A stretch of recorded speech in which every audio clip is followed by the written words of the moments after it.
Hello, I'm Patrick Magee, sports writer for the Sun Herald. I'm Patrick Ochs, sports writer of the Sun Herald.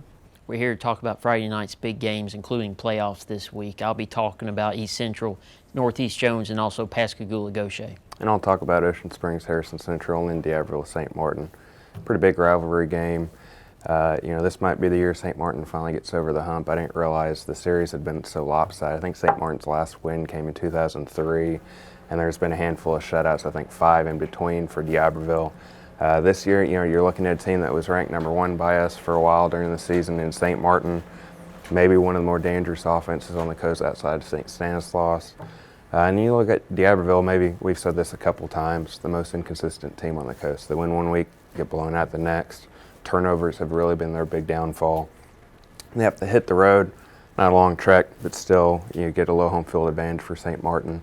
I think if St. Martin continues to do what they've been doing in the past, spread it around, get the ball to their playmakers, I think they probably end up winning, which will be a shame for D'Iberville because I think they have to win to get in. We have all of our playoff scenarios broken down on sunherald.com if anybody's curious about the other ones. Like I said, I think maybe St. Martin wins by 14.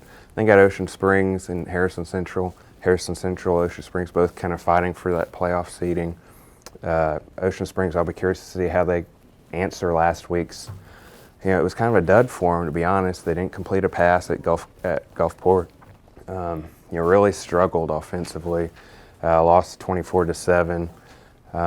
This will be a good test for them to turn around against the Harrison Central team that's kind of sneaky good, to be honest. They had a slow start under the new coach, Casey Kane, but they've picked up momentum in region play, and they've played well the last couple weeks. Southern Miss just got a commitment from Jordan Beaton, one of the defensive linemen, one of the better kids on the coast. I think it'll be a fun game. That's the game I'm going to be at. I think Ocean Springs kind of rights the ship, but I wouldn't be surprised at all if Harrison Central pulls off a win at home to close out the regular season. I'll say Ocean Springs by 7. Yeah.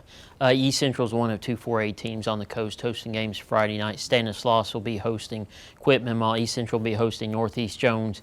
Northeast Jones is probably the stiffer test of the 2 games. They won 7 games in the season. They're a good all-around team. There's always good teams coming out of Northeast Jones. East Central's trying to just kind of forget what happened last week where they turned it over 5 times and lost by 3 points to Van Cleve.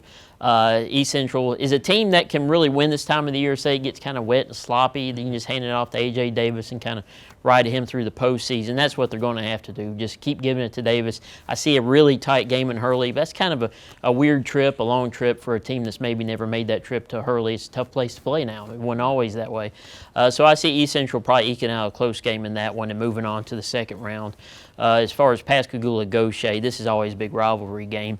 Pascagoula's kind of gotten the better of it here recently.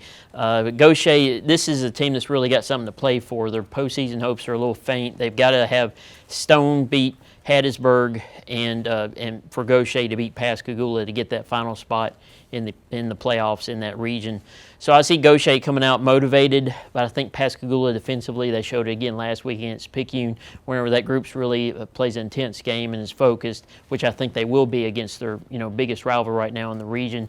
I see Pascagoula coming out on top maybe by a touchdown. LaCharles Pringle will make this interesting because he's a very talented quarterback for Gautier. They're going to get in the end zone a time or two, but I just see Pascagoula maybe pulling this one out in the latter stages, and unfortunately Gautier's season coming to an end, even though they're a better team. It's just a tougher region. Okay, well, we appreciate you watching this week, and we'll see you next week.